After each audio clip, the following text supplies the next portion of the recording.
Salamu alaikum wa Tanzania. Tumsifu Yesu Kristo wa Tanzania. Na serikali ya Jamhuri ya Muungano wa Tanzania, akiwepo mamangu Mheshimiwa Rais na wazee wote wa nchi, kwa heshima na taazima nasema hivi: hakuna hapa anayeomba msamaha. Nilishawahi kuzungumza miaka mingi sana. Napata show Marekani, Uingereza, mapromota wanaambiwa huyu msinipe show for many years. Hili tamasha limeandaliwa, waandaji ni washikaji wangu wa karibu, lakini kila TV na radio kubwa ziliwaambia tamasha lenu hatutangazi mpaka mfute jina la Dubai. Na huo umekuwa ni mchezo kuanzia Clouds, EFM, media zote.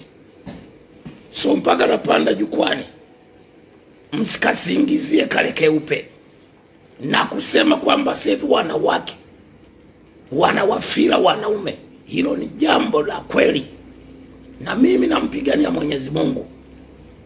Kwa hiyo siombi msamaha si TV si Azam, siombi msamaha si TV gani, na nimewaambia waandaji hapo nilifanya makusudi, na niliwaambia waandaji show zinazofuata mikoa mingine sitaki.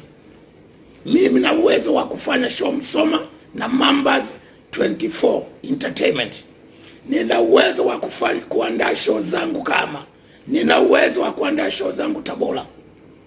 Kwa hiyo siwezi kuwa mnyonge unatembea kwenye tamasha alafu wanaotangaza hilo tamasha ni maadui zako.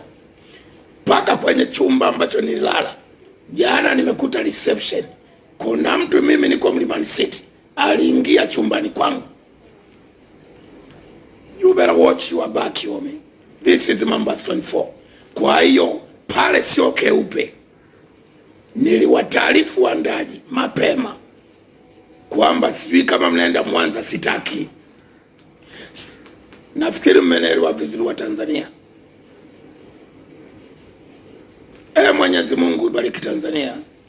Mwenyezi Mungu bariki watoto wa Tanzania wawe salama. Hatutaki ushoga Mambas 24. We live your life. You better watch your